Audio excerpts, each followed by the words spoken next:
Hello, everyone. Thank you for joining us and welcome to another Inform Me Talking Small Business webinar. Whether you're watching on the recording or you're joining us live today, thanks so much for coming. Inform Me is the small business advice charity arm of AAT, which is the Association of Accounting Technicians, and I'm your host today. I'm Sophie Cross. I'm the founder of Freelance magazine.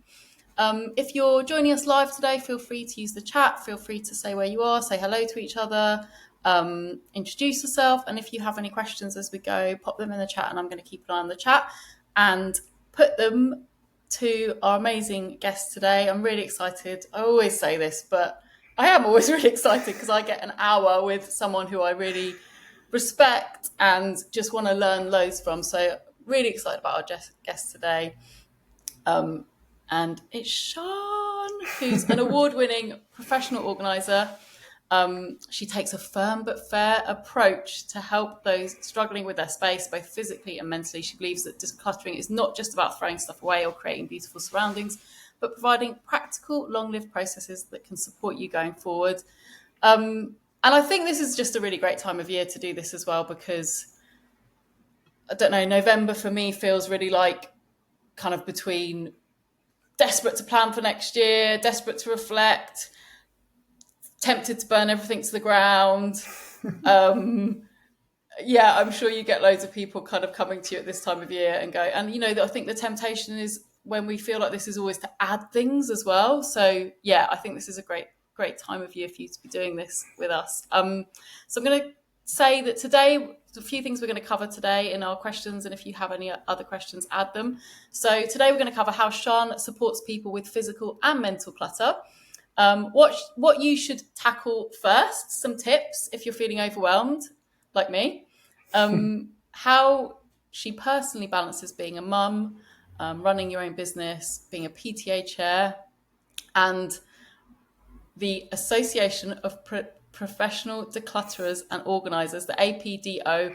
She's a president, so we're going to find out more about that. That's so cool.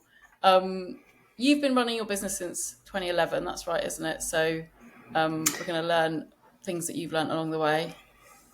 And also we're going to dig into your motto, which is small steps lead to big things. So thank you so much for joining us today, Siân. Thanks for having me. It's really nice to be here and to be able to talk to you about this that you're so excited about. It's always a pleasure to meet someone that's really excited to learn more and know more. Yeah, I think I'm personally, physically a minimalist in my personal life. Definitely got the business clutter going on though. So I'm selfishly, this is going to be amazing for me. So I hope everyone else that's watching feels the same. I'm sure they do. So let's just start. We want to learn all about you and also like go on loads of tips from you as well. But explain to us, what it is that you do and kind of what types of clients that you work with. Sure. So I work with people both physically and mentally. By that, I mean, we're not just talking about the physical aspect of what's in your space and what's in your room. We're actually looking at how that impacts on the mind and our mental health and mental well-being, which is a really big part of who we are and how we deal with our day-to-day processes. I work with a whole array of different clients in doing this, and that's, that can range predominantly. I think majority of my clients at the moment are divergent. They are struggling with that process and that system sort of scenario. But I also work with people sort of more elderly that are downsizing. I work with those that are struggling with grief and bereavement. So they've just suddenly acquired all of this stuff that they weren't really expecting or necessarily expecting to have to manage and deal with. And I work with those that are sort of have young children as well. So families that are young families that are really time poor. And just need that little bit of support and a little bit of help. And like you say, to tackle that overwhelm, because overwhelm is a big part of the struggle with getting organised and being better organised. It's one of the words that comes up all the time when I'm speaking to new people. Yeah, it's quite easy, I think, when you're in that overwhelmed state to go, I'll deal with this tomorrow, because I've kind of been dealing with this overwhelm. I'm used to this overwhelm now, and I don't know where to start, but we'll come on to that a bit later. Can you tell us a bit about your kind of origin story or the stepping stones looking back? So you've been in business since 2011. Was there a pivot in there? Yeah, so actually, I started as a professional organizer. So, in events and event management. So technically a professional organizer, but in a very different context. So I was helping businesses find venues, run and manage their events. And for me, the really key driver for everything that I do is about how can we make things better for someone? How can we make them feel good? How can we look at what they're doing and improve it so that they have that confidence and they really sort of go have a wow moment of, oh wow, I didn't imagine it could be like this. And that's how I've always looked at events. And I was in the events industry for a number of years, probably around 15. I don't really want to focus on that number because that tells me how old I am. But I really loved that. I really loved that feeling of being able to support businesses in what they're trying to achieve with their events and looking at ways that we can really manage that whole process from start to finish. And then I decided around 2015 that I needed to change. I was starting a family and I needed to look at another way that I could still support people, because that's my big driver, to help and to help others. And I wanted to be able to provide support in a way where it could work better for me and my young family that was soon to be. So I stepped into organising for SMEs. So looking at, as you know, having had a business myself and grown that and seen the processes that are needed in the growth of the business, I knew that there were so many other businesses out there that could and would need that kind of support in looking at their filing systems, looking at even the way that their office was set up, because that can have a big part to play with how you feel about what you're doing and how productive you can be. So that was my starting point. I just sort of moved into organising for SMEs and did that whilst I was pregnant, and then during the birth of the baby, I sort of took 4 months out, and as you do, working in the background, and then shoved him into nursery for 2 days a week. No, I gave myself a couple of days grace, so that was all right. But very, very shortly after, was straight back into it again, because it's a driver. So it's one of those things that when you're committed and you really want to do something and you put your mind to it, then you just crack on with it. You try your best to crack on with it. So that's what I did. And then as I sort of started to get into the business, people were asking me to come into their homes more and more. And so I was looking at working with people primarily in their sort of residential homes, and I was doing more training. I came across APDO, which is the association that you mentioned earlier. We can talk about that in a bit. But I found that there was a whole community of people there that really supported what I was doing, and it wasn't just me on my own. And that's what I really love about it, is that we were there to do the same thing, but for other people, and to support each other whilst we're doing it as well. So, that gave me more of a driving force to go, right, I can do this better, and I can support more people, and I can help them by looking at the physical aspects, looking at the mental aspects, looking at all of the different things that make us who we are. And everybody is individual. So every single client, every person that I come across has a different story, a different need.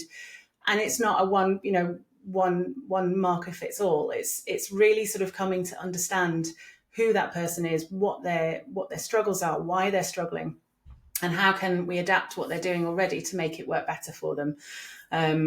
And that's really key. I think it's about understanding who the person is inside, and really sort of getting to know them, and then seeing, well, what can we make to adapt, or what can we change to be able to help that person thrive better. I'm just interested. I mean, this is probably from personal experience, but I kind of feel like I'm a minimalist because it sort of skips a generation. Mm-hmm. But I would think the people that I know that kind of are not directing this at anybody, are kind of desperately in need of decluttering, Mm-hmm. are quite resistant to it. But you're not trying to convince people. You're obviously getting people who are like, I need to make a change. I mean, quite often, the people that come to me are at what we would call rock bottom. They're at the point of complete overwhelm and standstill, and they've hit the bottom line. They are really struggling and they want to make that change. But that's not everybody. So it's not everybody that I come across. The majority of people are like that because that's their brain working in a slightly different way, perhaps. But it's, I have people come to me that haven't hit that rock bottom, but know that they need to make a tweak or a change, but they're just not sure what that change or tweak is. So they just want guidance on it, in terms of, right, how can I improve what I'm doing here already? And, and that includes people that are wanting to be this minimalist kind of person. They want to be minimalist, but actually, when you look at their surroundings, they have a lot of things that they struggle to let go of, or they fill spaces because the spaces are there. So it's, it's really about understanding who you are as a core and working out, can you adapt the way you're thinking about your home or the way you think about yourself primarily, because that's where it all stems from. Can we adapt that?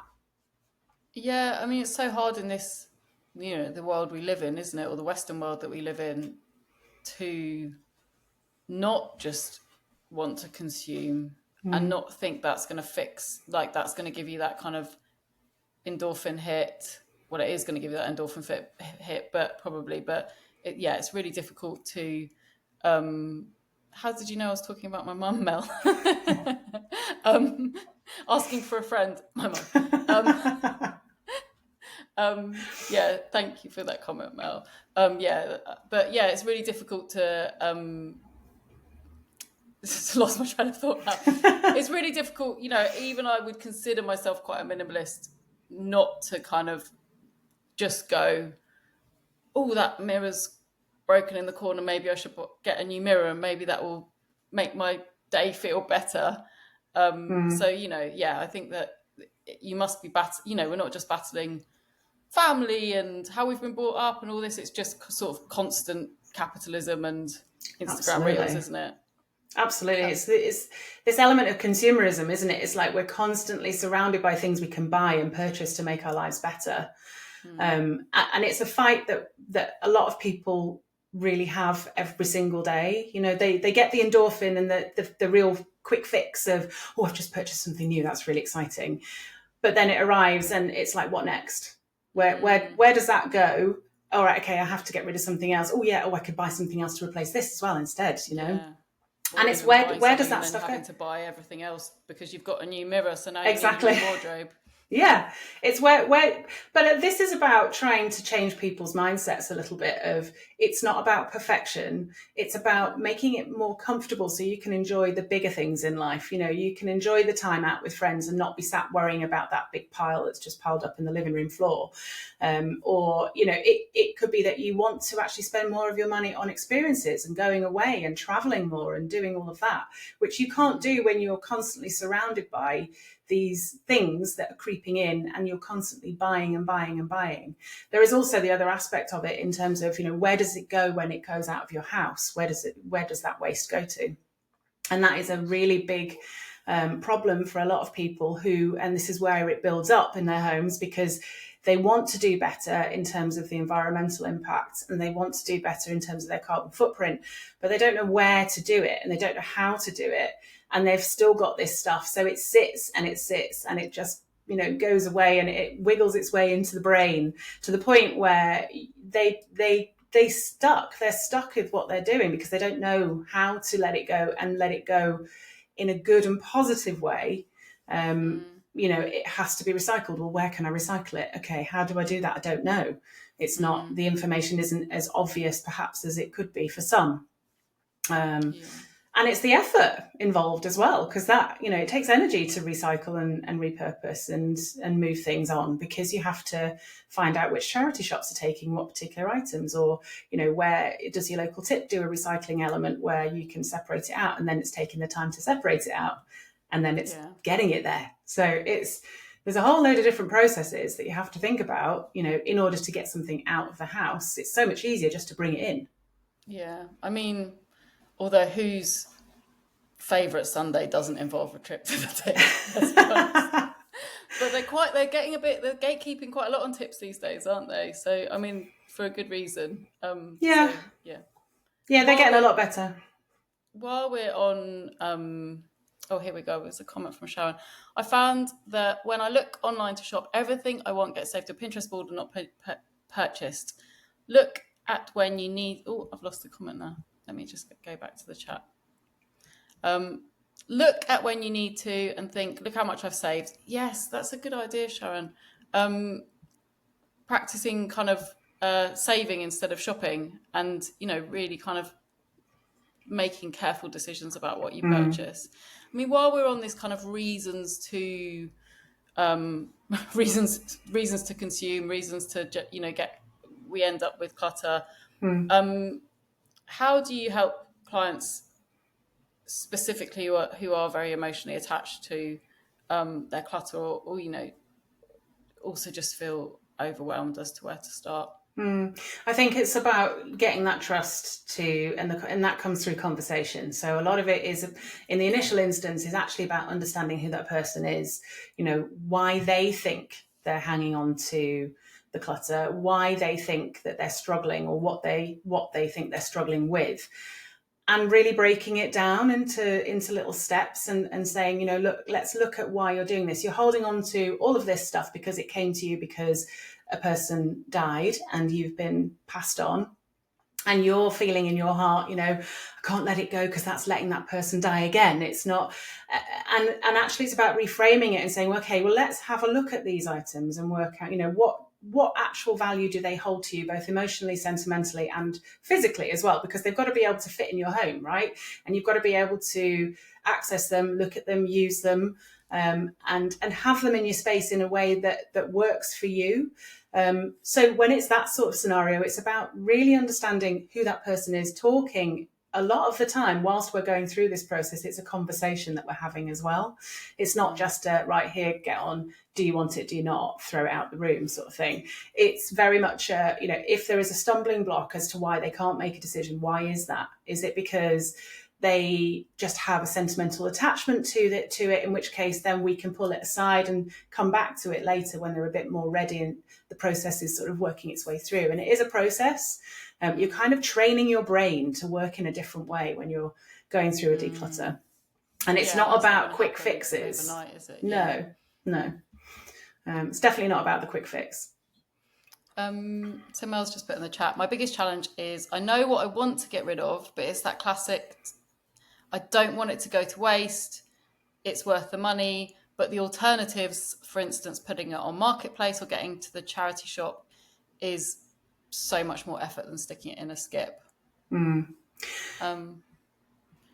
Yeah, I think we all kind of have those, we don't want to end up buying things again, do we, in the future? And I guess there's a element of sunk cost fallacy as well, isn't there? Of kind of like, well, I've had it for this long, or if you've got a loft or something like that. But I mean, I tend to think in that instance, if you forget about something, better to have less things that you use than loads of things where you've forgotten about lots of them. Absolutely. Because you've got lots of things that that's at the back of cupboards and things like that.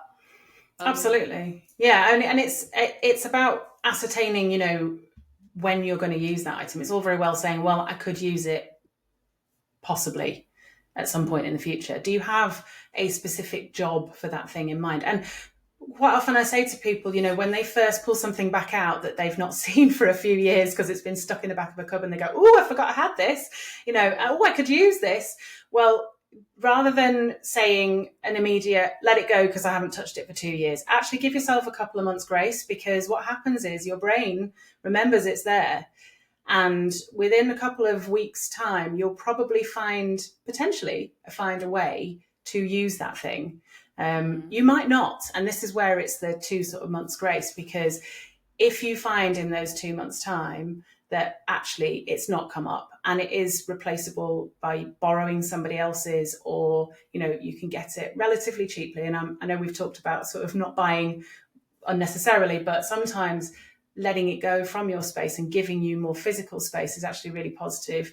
If it's something that later on down the line you could replace if you needed to, and it desperately came up, where it's something you could use. And yeah, there is an effort of trying to get it to, selling on Vinted or any of the other marketplaces, or even getting it to the charity shop. But you could also utilise your local community. There's the likes of Olio app.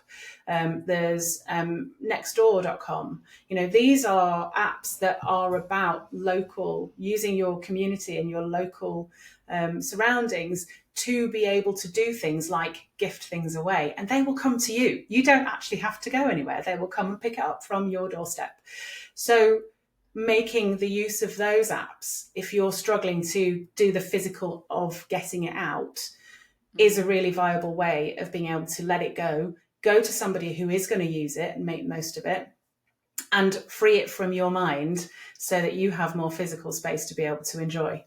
Yeah, and knowing that someone else is making use of it as well, I guess, is really nice. And I think I've never really thought of the kind of mental thing behind it, but I've definitely got rid of things that I've, haven't used for 2 years, and then within a month gone, oh, I could have used that. And I just thought, well, isn't that typical? But of course it's kind of because you remembered you had it that it's coming up. But yes, that's such a good piece of advice. Maybe don't do what I do. And actually I did the same. I put a massive IKEA bag of clothes in my van and just didn't get round to taking it to the charity shop. And then like a month later, I was like, oh, actually, But normally they would have just gone straight away. So that kind of having that time to think about it, you're obviously a lot more measured about it than I am, which is why you do this job.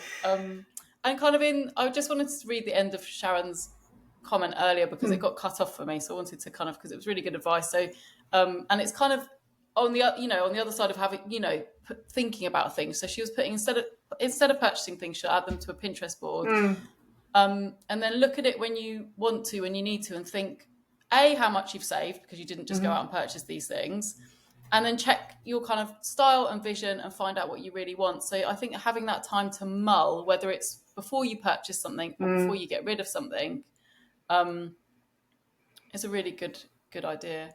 Yeah, and a lot of people are really impulsive. This is what Instagram and Pinterest, well, not so much Instagram, but certainly TikTok and Instagram themselves are really good at, is at pulling the people that are really impulsive to buy. This is what they're made for. They want you to be on there for longer. They want you to see the same advert pop up 3 or 4 times to the point where you go, all right, yeah, I definitely need that because it's come up in my face 5 times.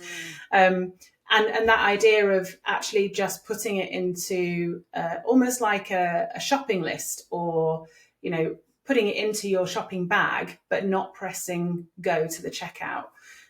Is a really great way of being able to just mull it over, like you say, and just think about it and decide, actually, is it something that you really do need? Do you have something else that does a very similar job, but you're just not utilising it properly? So maybe you need to relook at that and decide if you need to use that first before you actually go and press the buy now.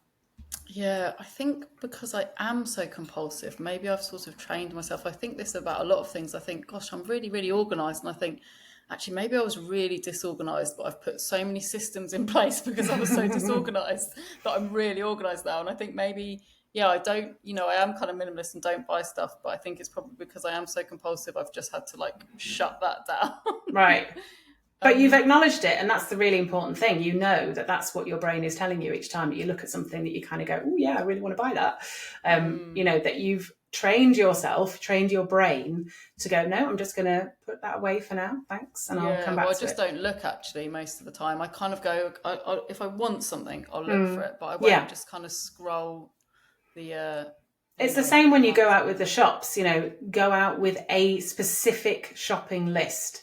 If you're going to the supermarket, have a very specific shopping list and stick to it, and really tell yourself when you're going around, and you see all the deals of, I can get, 3 for the price of 2, or don't do it. Don't do it. Do you need 4 or do you only need 2? because actually you're wasting money by buying the 4, even though it's telling you it's saving it, because it's only going to sit in your cupboard for a significant amount of time, and it might even never be used. So only buy what you need, but make sure that you're sticking to your shopping list, because if you go off piste, that's when the problems start, and you start to acquire lots of different things that you actually don't need, and then you really are wasting money because you're not using it.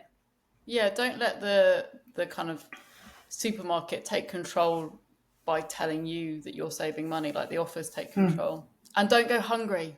Yes, go to the yes. supermarket hungry. No, always have a snack beforehand. Phil's put in the chat, I just want to... Mel's just put, my husband has counted 13 tins of tuna in our cupboard. Oh, wow. But if you like tuna and you go through it quite quickly, that's okay. Yeah, of course. I mean, she will use them, she said. She absolutely will. So Phil's put in the chat, he attended a workshop on hoarding at the EACBT conference. Do you know what that acronym is? I don't know. We can is it? No, I don't know what that one is. Interesting, there is a strong link between those who hoard and those who buy compulsively. They ran some example scenarios. Very important is that the therapist is non-judgmental, which I can definitely feel from you. Does not force the client to do things. Yeah. Encouragement is the watchword. That's a really nice comment. Yeah. Phil. Thank you. And hoarding disorder is a mental health disorder. It was recognised in, I think it was 2018, that it was a disorder that people have no control over. You know, you see comments from people going, I'm such a hoarder, and actually it's not the case. You know, they like to acquire things, but they're not necessarily classed as, having hoarding disorder. Hoarding disorder is a very serious situation to be in, because there is this element of fear that is, built into the person, that if they let something go, something negative will happen. And usually it has come from a trauma of some description. And that could be anything from a death of a very close person to them, or it could be a change in circumstance. They've maybe lost their job or something else, where there has been a trauma involved. And that often equates into this need to have things around them. Which is very difficult to amend. But, I work with some people who have hoarding disorder and those that have hoarding traits. And it is a very slow process, because it is about them feeling able to let go of these things, and it is, there's no point in me being there if somebody doesn't actually want to make that change, because I'm not going to help them. It's not, and I'm not there to tell them what stays and what goes. That's for them to decide. But I'm there to encourage them or to support them with the decisions that they're making, and to help them understand why they are making certain decisions over something else. Do you know, Helen's asked, can a GP refer you for a diagnosis assessment? For hoarding? Yeah. You can request it. There is a form that you can take. I can send the information to you so you can share it with those that are watching. There is a form that you can take to your GP to say, I would like some help with this. You can also, I believe that you can get in touch with social services, and they will be able to direct you as well, because there's this big sort of thing that social services are there to take things away. They're not. They're there to support and to support those that are in real need. And if you have a need and you feel that you have hoarding disorder or hoarding behaviours and you really want to get some help, then you can go to your GP and talk to them about it, and they should be able to signpost you to different organisations that can help you with that. There are hoarding support groups up and down the country as well, so if you can look out for those and join one and just join the conversation. Thank you, that's really useful. Phil's come back and said it's the European Association of Cognitive Behavioural Therapy. Okay, yeah. Thank you, Phil. The chat is going off today. I've got a long list of questions and I've asked you about 2 of them.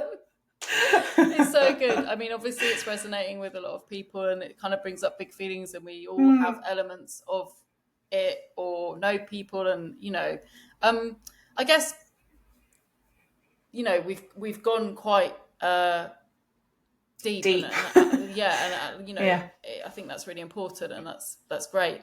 But I was going to ask you, maybe for those of us who in our businesses are feeling quite overwhelmed at the moment, asking for a friend, not my mum this time actually for me. But yeah, I think I always find this time of year, it feels like quite a lot of pressure to have your 2026 planning and strategy done before you take a break at Christmas, and you want to take a break, or I go, oh, I'll do my strategy then, and then I don't, and I feel, you know, that I just feel guilty all Christmas break. Yeah, I think this time, especially as it's kind of getting dark, and you know, you maybe starting to feel a bit guilty about lack of productivity and things like that, when you're probably, you know. But do you have kind of any small steps that we could take if we're just feeling kind of mentally overwhelmed with our businesses? Yeah. I think you have to remember we're coming into winter, right? And winter is traditionally a hunking down kind of time of year. It's a time where we're supposed to be getting cozier. We're supposed to be getting, you know, wrapped up and snuggled up into our homes. And then obviously it's a festive time as well. So there's a lot that comes with that. When it comes to the business and looking at, you know, our 12 months ahead and getting panicky and kind of going, oh, you know, I should have all this boxed off by 1st of January, and if it's not done by then, what's going to happen? My business is going to fall apart. It's not. I think it's about really just paring it back and looking at, okay, what are the things that I really need to have done in terms of preparation for the next 12 months? And it could just be as simple as going, I just need to know what direction I'm going in. You know, where do I want to take my business in the next 12 months? And writing down the ideas and the thoughts you have for that.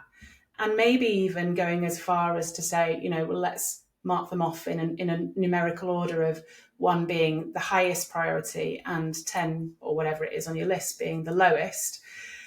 And just going step by step and just focusing on one of those at a time. I think we put so much pressure on ourselves as business owners, as family people, as, you know, with our friends, and, you know, that we have to achieve all of these things all the time, and it has to be done in time well before you actually get to that point that you're wanting to. But actually, you know, we've got to be kind to ourselves. We can only do so much in a day.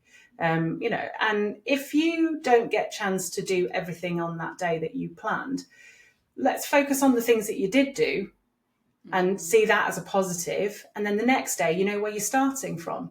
So it's, you know, we get so het up and hung over this, I haven't done X, Y, Z. You know, let's turn the narrative around and say, well, actually, do you know what? I've achieved this, and I had a meeting with this person, and I've written my list. Yeah, That's I a need positive. to put my done list back in place. I had a done list for a while. Yeah. I'd kind of I used Trello, and I'd move the do thing, and now I just delete them, and I think You want to need see what you're re-implement. doing. Yeah. And I think I try and kind of give myself less to do in a day. There's that old kind of adage, isn't there, of like, you achieve way more than you think you do in a year, Yeah. but you think that you can achieve way more in a day than it's actually possible when you write your to-do list and it has 20 things on it. So I think maybe limiting yourself to you know, it's just be nicer to put 2 things on your to-do list and feel like you'd completed them than put 10 things on, just focus on those 8 things that you hadn't done. Of course. But I also think, you know, something as simple as, you know, just organising your desk so it's clear, so you can actually then have the headspace to focus on that list.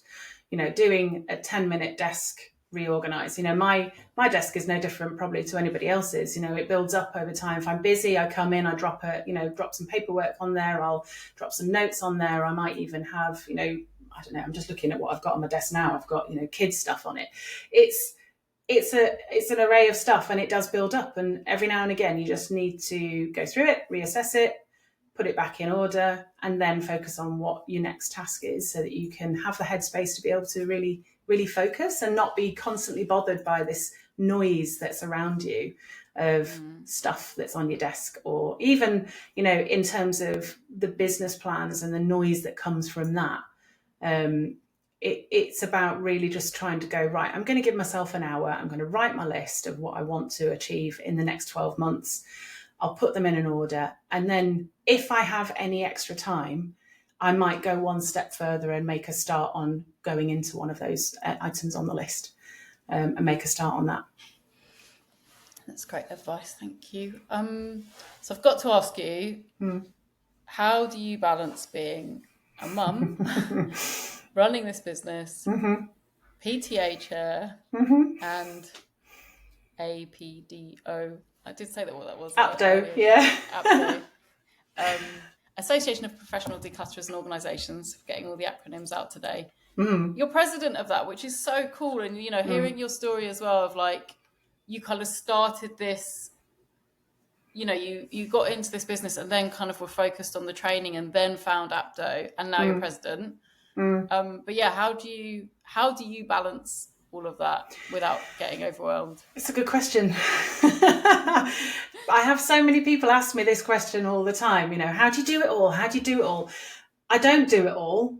I have to sometimes pick and choose the bits that I can do. There are many times where I might drop a ball, so to speak. You know, but it is, and I've become very much better at sort of not saying yes to everything and just saying, actually, do you know what? I can't do that right now, but I will do it then, or, you know, whenever it might be. With, you know, the PTA stuff, I did that because I wanted to get close to the school. I wanted to be able to support the school. Again, it comes back to that love of wanting to help others. And I want to see the kids in the school be able to have things that they otherwise wouldn't be able to get access to. And that's really important to me. So that was a big thing. I didn't intend on being chair, I won't lie. But it, you know, it's one of those things that just comes into play. If you're naturally a get up and go kind of person, it sometimes just happens to fall in your lap, and it did, and I just went with it. And the same with the president, you know, the presidential role for APDO. You know, APDO is a community that I love because from day one, I've always felt that I've been supported by the members of APDO, and I've made friends that will be lifelong friends. You know, the motto that we have is colleagues, not competitors. It's very much, you know, we share jobs. If something comes up and it needs two people, we're all predominantly, you know, one person businesses. So we'll call upon another professional to help us when, you know, and to be able to support somebody else. And there is a big part of that, you know, as being, you know, it's a not-for-profit, it's volunteer run, and both of those things, there is an element of it that, you know, takes up a lot of time. But I factor that into my diary. You know, I have set days that I work with APDO stuff. I have, when the time permits, you know, I will carve out time for the events that we're doing to raise, you know, fundraise for the school. I'm better at keeping my weekends free so I can be with the kids and really enjoy spending time with them. You know, during the week, actually, it's much of a muchness. There's about half an hour, maybe an hour where you could call it quality time with the kids, but it's not really. It's a pick up from school, the get home, have dinner, go to bed scenario. So, you know, and I do a lot of the work that I do. So a lot of the meetings and things I factor into my evenings because during the week, because that's my working time. So I'm out with clients physically during the day. I have to work out a way where I can do the additional work and have those meetings with people. And unfortunately, it does come into my evenings. But I also make sure that I have my downtime. So I do go away for weekends where I'm not on email. You know, I do make sure that I have holidays booked in, and when the kids are off, I'm not working. So it's, you know, it is balanced, and it is a balancing act. You've got to try and balance all of these things and juggle them all so that they all work. And I've become very good and much better at sort of saying, do you know what, this is too much for me right now. I need to sort of pass that on to somebody else and let go of that so that they can deal with it, because I don't have that brain capacity, brain power, time. I need to be focusing my time elsewhere. Yeah, I think it's a ongoing process as well, isn't it? To kind of remind yourself to say no sometimes, because you can kind of go, oh, I'm getting much better at this, and then it can kind of slip again. Yeah. And I think you've also kind of said that you're really keeping your purpose at the heart of it for everything that you do. So, you know, it's asking yourself, you know, if there is a really strong why there, then that's a yes for you. Mm-hmm. I also think that we're quite conditioned to feel guilty if we're not working in those 9 to 5 hours, or feel guilty if we're working outside of them. Like, it's just so ingrained in us, this kind of 9 to 5, and it doesn't need to be that way, does it? You don't No. need to kind of feel guilty. And I think something I tried to put in place, again, an ongoing process, was if I'm not working, just enjoy not working and don't feel like, oh, Yeah. maybe I should be doing something. And if I am working, sometimes, because I do work for myself, I kind of find myself going, oh, well, I'm work for myself, so I could be going for a walk now. Yeah. And it's like, just work and enjoy working, or don't work and enjoy not working. I think like something like that can just reminding ourselves we don't need to feel guilty, whatever we're doing. And I think when you're naturally on the go all the time, I'm a very active person. I like to be doing things. I don't want to just sit and do nothing. I feel it's a waste of time. It's, and I have become better at saying, actually, do you know what? I just need to go for that walk and just listen to some music, or I need to go and start, with a local choir, or I want to do a PT session that is for me. So I'm going to go and do that. And I'm a lot better now than I was even just a few years ago, where I was doing too much because I was constantly on the go and not giving myself that break time to be able to just say, relax, because your body does need it. Doesn't matter how busy or not busy you are, you still need that you time, where it is true you time, and you're focusing on what your needs are and what your body wants and what your mind wants as well. So, for me, it's, somebody said to me, I think it was about a year ago, somebody said, so what's your hobby then? And I was like, have to think about that one. Most of it is work or with the kids, and they can't be my hobby. They're not my hobby. The hobby is something that is for you and you alone. And I didn't really have anything. And that's kind of really helped me to rebalance myself, so that I'm looking at what I'm doing week in, week out, daily, and changing that so that my mindset is changed as well, and how I say yes to things. And like you say, does it align with really what my true core and my values are, or is it something that I'm just saying yes to because I feel I should, which is a big thing. We don't have time to ever, if you're just doing the work, you don't have time to ever kind of either have that strategic thinking space, or just give your brain a break so that you can think strategically. I think, it is, it never fails to surprise me, when I go for a walk, for instance, how it kind of just gives you that little bit of perspective. Yeah. Like as if you were kind of talking to someone else almost, because you're not just like, oh, what do I do next? What do I do next? But just back to something we were talking about earlier about kind of getting started with the overwhelm. Just wanted to read a comment from Liz, which is really good, and it's something I always forget to do. I write one thing on a Post-it note, and then I screw them up into a pot, and then I can see what I've done in the day, even if the list continues to grow. So that's her done list. That's really nice. And then this is the bit I always forget to do. Tasks that have multiple parts get split, and each part goes on a Post-it. I prioritize that list into a pile, then I start working through it. I always have these massive things on my list, like 2026 planning, and then wonder why it never gets done. Because it's so big, you get overwhelmed by it. Yeah, it is about breaking it down. It's very much a good way to be able to look at something is break it down into smaller chunks so that it's easier to digest and easier to do it. Well.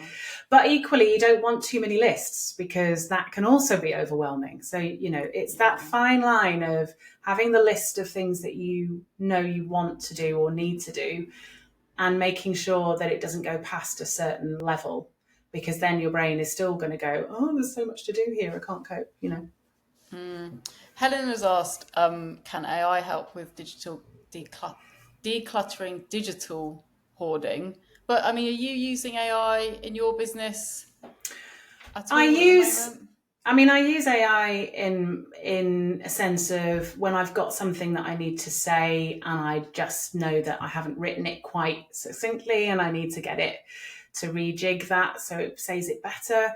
I'm starting to use it for that a lot more, in terms of helping me project the the message that I want to give, I suppose, when it comes to sometimes not so much social media as such, but usually it's an email or something like that I need to just rewrite because I've put too many words into it. But I think it can be helpful. I know that there are definitely ways that you can use AI to support you with what you're doing. Whether it can do it in terms of, it could probably give you ideas of ways that you could, look at your digital filing systems and give you ideas and thoughts of way to do it. Obviously, it wouldn't be able to do it for you. And that's not necessarily what a professional organiser would be able to do either, but they would be able to certainly work through it with you. They might be able to do it as a service where they do it for you. So it might be your emails, for instance, and you've got 50 million emails and 50 million files to go with those emails. How do you reorganise that? Well, somebody can do that for you, and there are services out there that do it. But it's I think it's about acknowledging when AI is helpful and giving you the ideas and the thoughts. Versus when you need the physical support from someone, from an actual person. Yeah, I think it's also about being specific, like you said. What element of it, or what can you start with? And actually, you can use ChatGPT to say what tool might be best for helping me organise my inbox. And that's probably a better way to start than kind of looking at the whole thing, or trying to use ChatGPT for kind of everything. I think it's about getting quite specific about a function that you want it to perform, and then looking for a tool that's best for that, and actually then questioning, is this better to do it manually or do it another way? Like it's about kind of not feeling like you should use it just because you can use it, and it's not always the best thing, is it? I think there's quite a lot of tools I see at the moment that are like organize your calendar for you and prioritize everything for you, and that personally doesn't appeal to me. I just think I would, maybe it's a control thing, but I kind of enjoy that element of my day. I enjoy being across my calendar. I enjoy choosing where things go. Enjoy doing what you feel like doing at the time. So you might need a bit of a break from the absolute priority to do something that's, creative or strategic. So I think for me, those tools fill me with dread.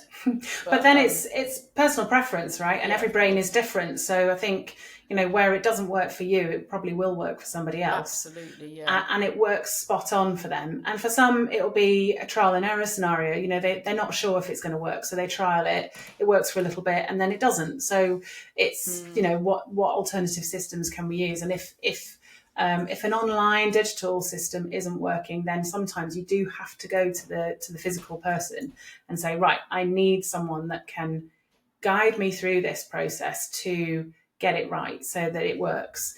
But it's like with anything, right? There's always, there's something out there for everybody to help them. And we do have to remember that every single brain is different. Some brains, work in a similar way, but everybody has their own function and the way that it talks to them, and the voice that they're hearing inside their brain as well changes. And we've got to be mindful of that because, nothing necessarily works. Well, nothing works for everybody. So it's just finding what that solution is. Yeah, and I think it's just really important to remember that there is support, and you kind of need to find what sort of support works for you. I think especially as a kind of solo business owner, it's really easy to get stuck in your own head. It's really easy to start feeling overwhelmed. And sometimes, using a tool or a to-do list or, sorting out your desk is really helpful. And sometimes it's rest. And sometimes, like today, for instance, I've signed up for someone to help me with my content planning, because I was like, do you know what? Right. I need support, and I know lots of people, and why, I'm stuck in my own head. I'm kind of getting frustrated with just it being me, which is why people come to you, right? Because you also offer that support in that way, which is great. And I think it's just remember that you can kind of invest in yourself in those ways, and that there are other ways to get support. Yeah. I also think it's important to remind yourself that you're not a failure just because you're asking for help. This is something that I come across time and time again. Oh, but I should be able to do this myself. Yeah, but you can't, and that's okay. It doesn't mean that you're a failure at what you're doing. It just means that there's that skill set that you're missing right now for that little bit. It's why we call a plumber when the pipes are leaking, because quite often we don't have the skill set to be able to fix it, so we call someone else in to do it. The same with an architect. If you're rebuilding a house, generally they have the skill set to be able to redesign it so it works for you. And it's the same thing when you're looking at, support for your business, or whether it's professional organising. If you are struggling with something and it's stopping you from being able to move forward, then you need to ask for help. And there is nothing wrong with that whatsoever. It's really important to be able to acknowledge and just say, look, I'm struggling here. And I've done it myself. I've had situations in the past where I'm like, I'm very independent. I can do this myself. I can work out how it works and how to do it. And actually, I've had to just go, do you know what? No, I can't. I need somebody to help me with this. And that's okay, because they can guide me in the direction. I might need just accountability. It might be that I need someone just to be in the room and in the space with me so I get it done. It could be really simple things like that will just help you to be able to get that job done or move forward with whatever it is that you're struggling with at that moment in time. Yeah, absolutely. And I heard something that really stuck with me on a podcast a little while ago, which was a goal wouldn't be a goal if you could achieve it now. Mm-hmm. And I think that's really important, that, we forget that a goal is a goal because we might need to upskill. We might need to get someone else in to support us or to help us or to work with us on it. So if it's a goal, if it's a goal that you declutter or that you plan something or something, that, it wouldn't be a goal if you could just do it now. And we shouldn't feel bad about that. We shouldn't feel bad that we haven't kind of instantly achieved our goals. We should kind of look forward to working towards them. Yeah, absolutely. I had a person contact me recently this week, actually, and he is divorced. He's got a 9-year-old daughter. He has, a load of rooms that he's been meaning to get sorted for quite a while.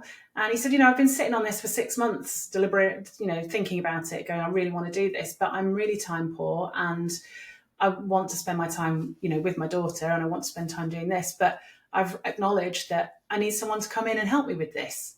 So, so that's what I'm going to do. I'm going to go in and help him unbox those boxes that have been sat in the playroom for the last year. So it's about really sort of acknowledging and just saying, do you know what? Yeah, I do need that help, and I'm going to ask for it, and then I can move forward. And like you say, looking at the goals, it's something to reach for. You're not going to be there tomorrow, but you might be there in 6 to 12 months' time, providing you get started today. No pressure. Yeah. Even if it's just that first step, writing the Exactly. That's one step closer. Yeah. Yeah, Mel's loving that. It stuck with me, and I think I think I might go and write that on a post-it and then start writing my goals just to remind myself of that. So we were talking about, you getting better at setting boundaries and saying no and giving yourself like pure me time. Would you say that's the biggest lesson that you've learned about being a business owner? Is there anything else over the years that you've kind of had it doesn't have to be related to? No, I mean, that's definitely a big win for me in certainly the last 12 months, is being able to refocus my attention on me again and go, actually, do you know what? I need to bring it back to me, because without that, I can't do everything else that I'm trying to achieve, and I can't be president of APDO and support the members and the board, and I can't do the PTA stuff because I won't have the headspace for it, or potentially even the physical space, to be able to do it, as in strength.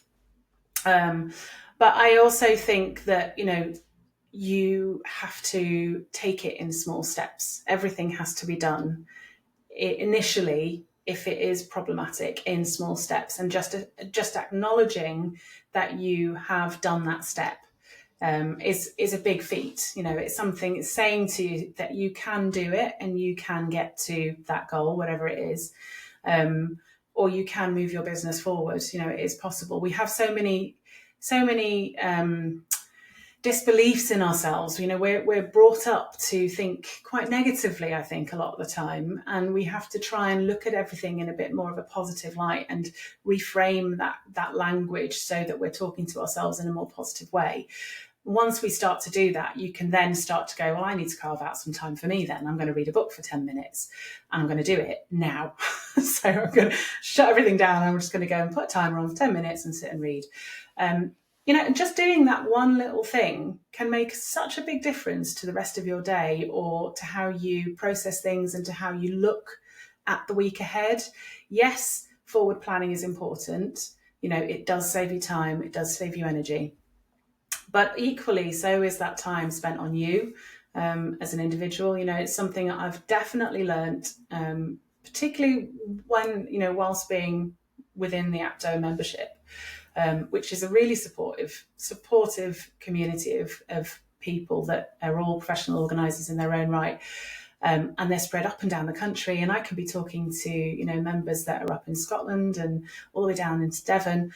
And we're supporting each other through that, and saying, has anybody come across this issue? How do you deal with it? And it's not just to do with working with clients. It's to do with soundboarding, ideas and thoughts on, well, where can I go for a system that is going to be able to email out to my clients and make life a bit easier for me to be able to do that, whilst also being able to do the job that I'm really enjoying doing and spending that time doing that. So I just say, certainly for me, the big learning curve, particularly as being a business owner and having been a business owner for so long now, one of the big learning curves is have some time carved out for you and be really clear on what you're aiming to achieve. And, are you following that path? Is it something, and things can change, the way your direction goes can change. And you won't necessarily know, you might have a goal for in the next 12 months to go in a certain direction, and halfway through that year, you pivot off and go in a different direction. That's okay as well. It's just about knowing where you're starting from and making those small steps to get that, get that going. That's really key. That's brilliant. Vix asked, how did you decide on your hobby or hobbies? Wait, she said, when family work is on my hobbies, number one priority. Yeah. How do you sort of decide to, what you might start to do for yourself? So one of the things that I'm starting to do is I'm joining a choir because I love singing. I haven't sung for a number of years. I used to be in a choir, and then that disbanded, and I haven't been able to pick one up ever since. And it's something that I really enjoy. It brings me happiness. It gives me a sense of fulfillment in that sense, just being surrounded by good sound. And so for me, that was a big thing. So I've found a local choir. I'm going to check them out. I'm actually going tonight, check them out and see if they're the right choir for me, and just spend 2.5 hours with me and a group of other women singing in a room, but enjoying that moment. So yeah, for me, it's about trying to work out, what do you enjoy? What makes you happy? To kind of and finding reignite something that you used to love as well, I think. Yeah. Rafe's also a choir fan. Yeah, that's a lovely thing. I can't sing for toffee, but if you can, I imagine it's lovely. Yeah, so but then you find something else, maybe dancing is your thing. I think I've covered a lot actually, but yeah, it's flown by. It's absolutely flown by, and I wanted to just thank everyone that's got the chat going, and everyone's been so involved today. It's been so lovely. I think I was going to ask you a final question, but I just don't think we're going to have time. So we want to ask you where people can find you. Oh. Yeah. Where? Okay. Yeah. So you can find me on my website. Yeah. What's your URL? Yeah. So on my website, Yeah, sure. So it's www.all-sorted.co.uk. On LinkedIn, I'm Siân Pelleschi, and in Instagram and Facebook, it's I Am Sorted. And if you go onto the APDO website, which is apdo.co.uk, you can find an organiser on there. So if you'll see me on there as well. But if you're in a different area to me and you need some help, then there is the opportunity to go and have a chat with another organiser in your area and see what they can do to support you. Thank you so much. Go and find Siân on the socials. Keep her in your life. Thank you so much for coming on and giving us your time today and saying yes to us. I think it's just been so valuable. And yeah, we're going to send out the takeaways. We're going to send out the recordings. So I know loads of other people are going to benefit from it as well. Yeah, thank you so much. And Thank join you us for next month's webinar.